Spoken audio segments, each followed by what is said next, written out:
Next up, we're going to be hearing from John Feeney. John Feeney is the principal architect within the CTO Office at Tabnine. Prior to helping Tabnine's customers accelerate their software development cycles through the use of AI, he worked with various APM and DevOps tooling vendors to help drive development and operational efficiencies. He's based in Dublin, Ireland, and he's going to be talking to us all about using personalized AI agents to speed up software development and to improve code quality. I like my AI agents personalized. So really looking forward to this. John, over to you. Hey, thanks very much. Hi, everybody. So John Feeney, Principal Architect at Tabnine. I've been asked to speak to you all today about personalizing your AI to help deliver or help to compress your software development cycles. And so I hope that what I cover here today, you'll find it useful and interesting. I'll try my very best to make it informative. All right, so I'm going to be talking about personalization very heavily, and so I will touch on a few kind of basic concepts like LLMs and context and things like that, and we'll look at some of the benefits, but also the drawbacks, and then how we can address those drawbacks through context building mechanisms like RAG, context awareness, and other techniques like fine tuning, and so on and so forth. Okay. So just very quickly before we get into it, I just want to have a quick look at the state of the nation. I think for any of you that have used AI in any form or fashion, you'll know that it's been quite revolutionary. How we write software today is really quite different, and it's taken away many of those kind of mundane and repetitive and menial tasks like writing unit tests, writing documentation, writing boilerplate code. It takes all that away, and it not only helps us to accelerate our work, but it frees us up to focus on kind of higher value tasks, which is great. It's also allowing us to learn and grow. So if you're new to a language, it's a great way to find a solution to a problem that you otherwise may not have found or would have taken you a lot longer. Or if you're new to a project or a team, it's a great way to onboard, get to grips with the code, and so on and so forth. So tons of benefits. We could sit here all day talking about these things. But, not only are there benefits to the end users, but also studies have shown great benefits to organizations as well. So, huge gains in terms of productivity and efficiency and cost savings and all that stuff, right? But in terms of the end users, again, I think it's really important that it's also improved developer experience. And that's really important for organizations as well, because any organization that has a software function, attracting engineering talent and trying to retain that talent is hugely important, and AI has really helped in that regard. So that's a quick setting of the stage.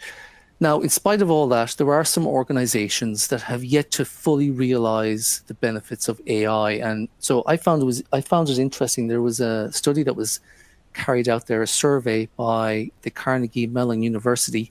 They polled a whole bunch of different developers that they knew were using an AI coding assistant of some sort or other at some point or other. And the feedback was really interesting. And, in terms of like what I'm going to talk about today, it was really interesting to see some of the feedback about why some of these developers were no longer using AI. So, some of them felt that the model wasn't generating codes that met their requirements. Others felt that it just wasn't providing helpful suggestions. And they found that they were spending way too much time, fixing that unhelpful code. And others felt that they had difficulty controlling the model, which was really interesting. So in this talk, I'm going to talk about those drawbacks and how modern AI coding assistants address those, inherent flaws or criticisms.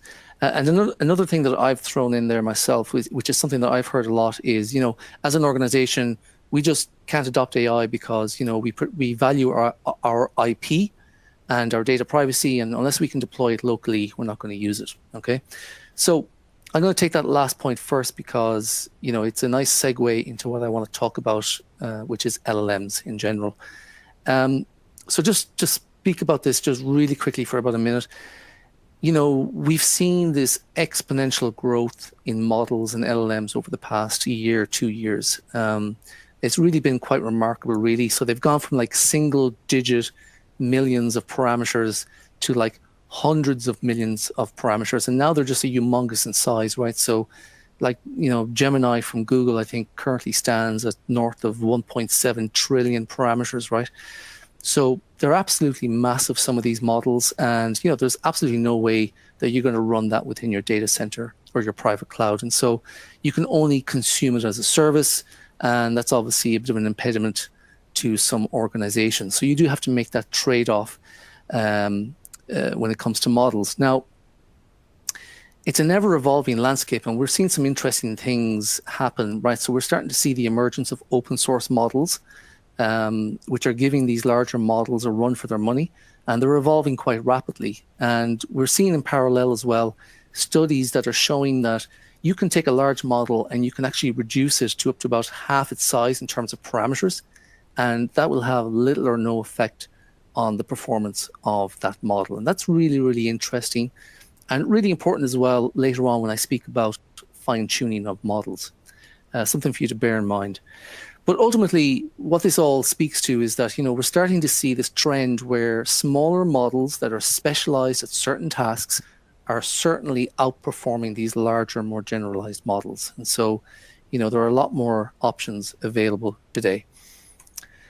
So for those other criticisms, where the code suggestions are unhelpful or they're just not meeting functional and non-functional requirements, the way AI coding assistants address these criticisms or perceived criticisms is, I'm going to break it down into what I call the Forsees. So the first of these is what I'm calling context.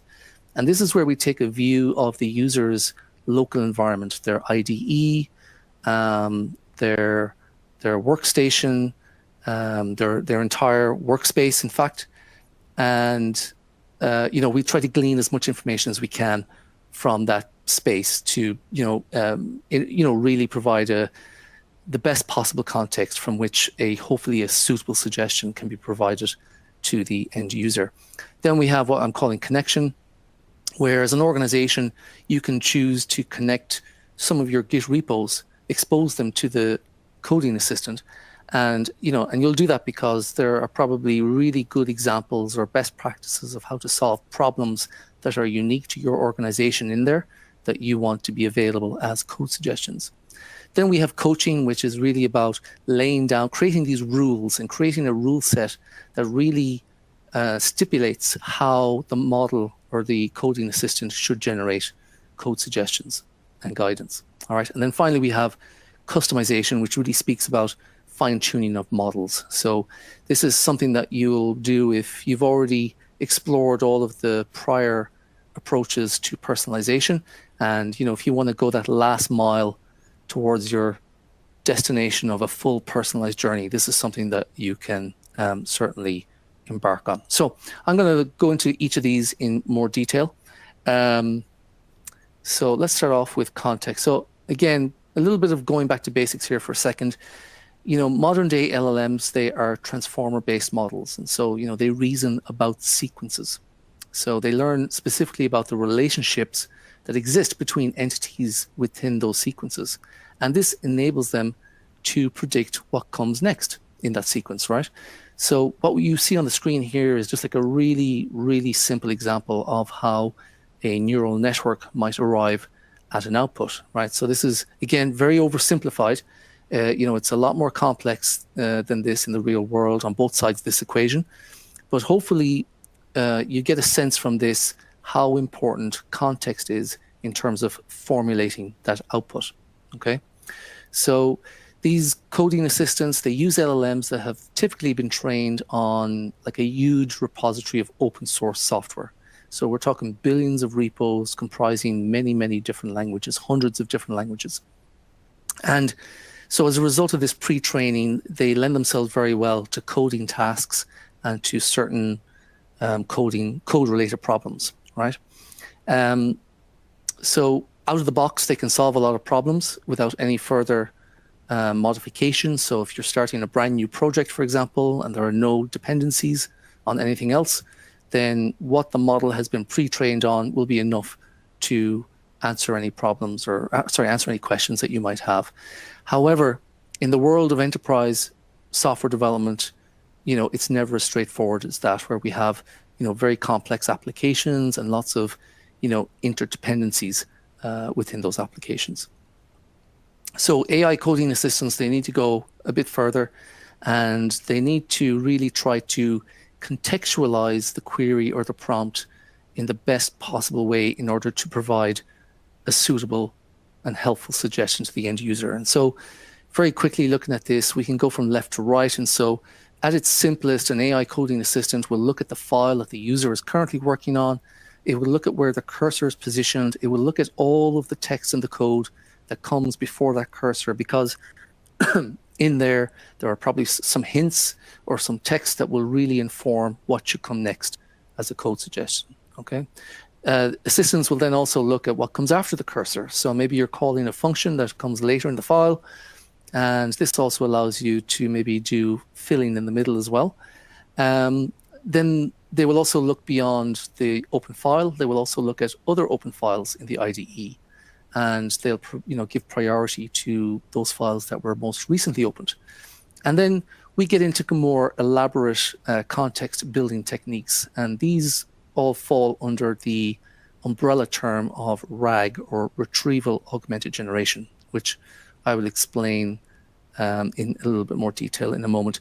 But fundamentally, RAG uses two types of context building mechanisms. So you've got semantic memory and vector memory. And so semantic memory is essentially looking at any kind of semantically relevant elements in the code base, like objects, types, imports, right? Anything related to the code that the user is working on right now. And then we have vector memory. So this is where we look beyond the immediate code that the user is working on, and we look across their entire project, or indeed across their entire workspace. We can go one step further again, and we can look at code within Git repos, right? So again, if you, as an organization, you have some really good tried and trusted ways of solving problems, you might want to expose those as code examples or code suggestions to the users. And then finally, you can also introduce non-code sources of information as well, like Jira tickets, for example, anything that might be related to code in some way. Okay, so what is RAG, or retrieval augmented generation? Well, it's just a way of optimizing the output of the LLM by looking at external sources of information or knowledge or external documents that the model is not party to, okay? And we use that information then to enrich the context, to populate that context, and then hopefully the model has everything it needs to provide an appropriate suggestion or response to the user. So in essence, it extends the capabilities of the model, and it does this crucially without the need to have to retrain the model, okay? That's a really key thing, because as I mentioned before, some of these models are actually quite large, and it's quite costly and time consuming to retrain them. So this is a quick win. And it also answers one of the criticisms that's often leveled at models or LLMs. They are trained at a point in time. And so sometimes the suggestions or responses that we get from them can be out of date. And this is particularly true in the world of software development, where we're developing applications that have dependencies. They require certain libraries with specific versions, or they rely on packages from other applications, right? So RAG can really help address these challenges and ensure that the model has all of the necessary knowledge and data that it needs. And it's used both in code completions and with chat interactions. So very quickly again, just touching on this semantic memory, here you can see on the screen we have an example of semantic memory in action. So what we're looking at here is an inline code suggestion or code completion. And where this has originated from is one of the imports at the very top of the class. And you'll see down in the window at the bottom, there's a little snippet of that class in question. You can see inside there where that code suggestion originated from, okay? So this is an example of using the imports that we see in the file as, and this is a really important ingredient in terms of context and giving the model what it needs to provide an appropriate suggestion. Vector memory then works in a very different way. So what happens here is the assistant will obtain documents from a variety of different sources.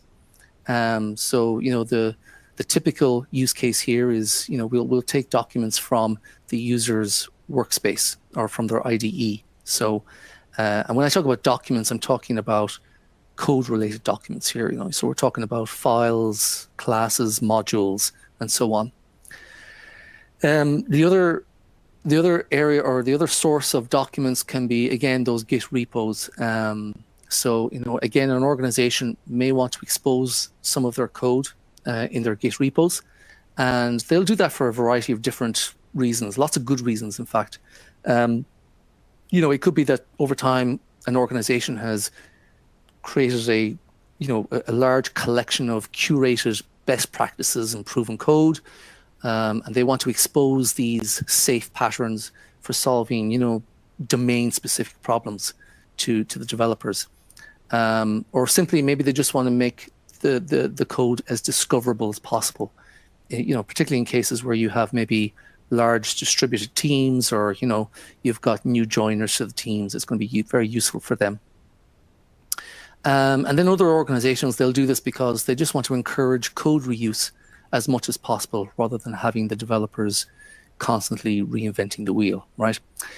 Anyway, regardless of where these documents are coming from, the assistant will take those documents and it will basically what's called chunk them into smaller bite-sized pieces that the model is able to digest more easily. So it'll chunk these documents down into like functions or sections of code, and then there will be embeddings attached to these chunks, and these embeddings are just simply floating point numbers that are used to determine which of these chunks or documents are similar to each other or most closely related.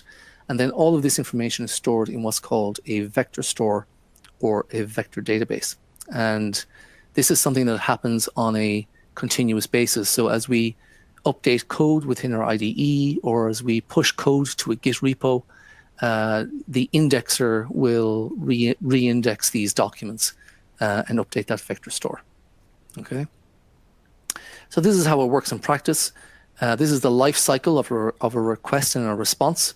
So you have the user who provides a prompt or a question, either through a code completion, they position the cursor somewhere, or they ask a question of the coding assistant. And so what happens then, upon that request, the retriever will perform a similarity search or a semantic search against that vector database or that vector memory, and it will see if there are any related documents or any code snippets that are similar in nature to the prompt or the query. And if there are, they are retrieved, the context is populated with these documents, and then it's provided to the LLM. And then at this point, you would hope that the LLM has all of the information that it could possibly need to be able to provide an accurate and helpful code suggestion. So, for example, the user might say, hey, where in our project do we use Apache Kafka? Or how do I build a REST client to talk to our services layer? So with RAG, rather than receiving a generic response based on the open source code that the model has been trained on, which is not going to be relevant or helpful, instead what you're going to get is a suggestion that is it's going to be definitely relevant, and it's going to be applicable to your company's best practices and patterns, existing patterns. Okay, so beyond code, you can also use RAG in conjunction with non-code sources of information as well. So anything that has a bearing on the change that you're working on or the code that you're writing.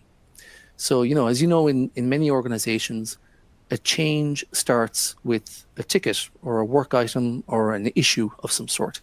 And hopefully there's a sufficiently detailed description of the change and also of the functionality that's expected of that change.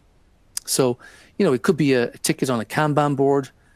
Say, for example, we've been asked to update the login page, and modify the forgot password flow, for example, that ticket then would contain, you'd have a user story there outlining the expected behavior. So this is all great additional context that you can feed into the LLM. So, it can definitely steer you along the right path towards a solution. Okay. The idea here really is that what you're doing is, as you're working on the implementation for a change, you have both the context that surrounds the code that you're working on, the project itself and all the surrounding code, but you also have the context from the change description as well. And so combining these two things together is really quite powerful and can lead to very accurate results. And, any good AI coding assistant will allow you to connect to many of the popular project and portfolio management tools out there. So, Jira is one that we see a lot. Okay, so beyond RAG then, we have something I'm calling rule-based guidance. You can call it expert guidance, you can call it coaching, there's different terms for this.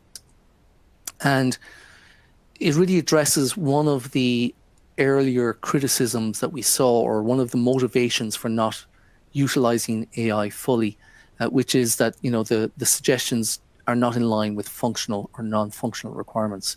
So, this is definitely something that impairs the effectiveness of AI coding assistance. And one of the ways that we address this drawback is by organizations allowing them to create the rules, the ground rules for how code should be generated by these assistants. And so these rules can be obtained from a variety of different sources. So for example, you might have a style guide.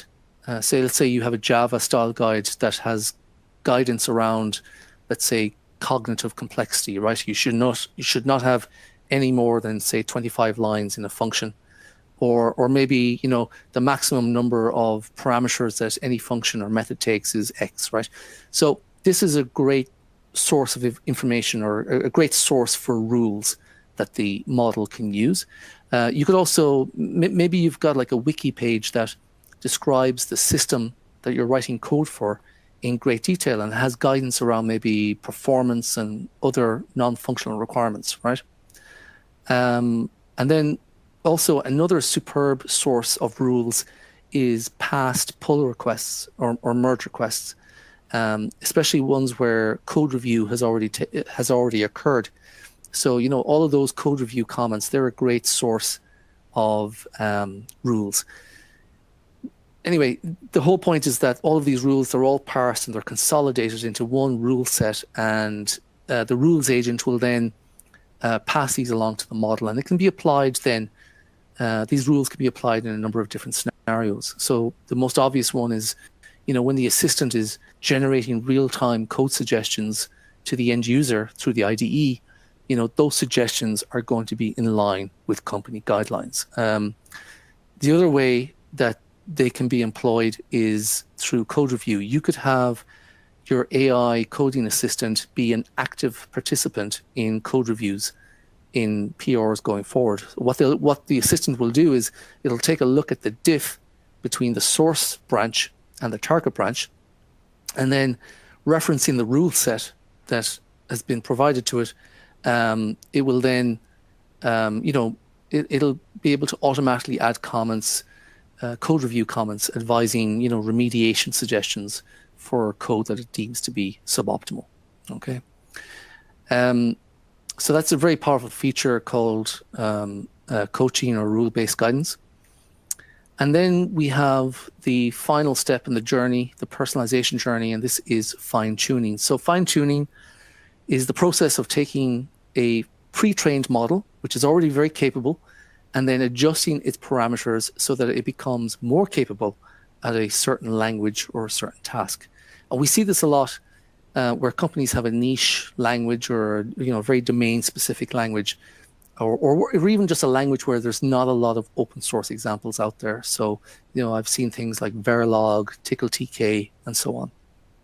Now, when it comes to fine-tuning, you really do want to avoid adjusting all of the parameters in the model because, as I mentioned on one of the earlier slides, these models have become quite, they've become quite large and complex. And the more parameters they have, the more data you need to be able to train these models and to be able to get them to what they call converge, okay? So you really want to avoid full training of the model and adjusting all the parameters. Instead, there's an alternative approach which is really popular right now, which is called PEFT, or parameter efficient fine tuning. And what this does is it basically keeps all of the pre-trained models parameters and all of those layers. And what it does is it only adjusts a handful of parameters that are most relevant to the target use case for the model. Okay, so for example, we want the model to provide better COBOL suggestions, for example.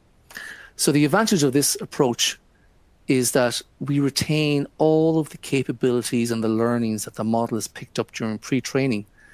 So you remember I mentioned earlier on about being able to do layer pruning and reduce these models to like almost half their size without losing much in the way of performance.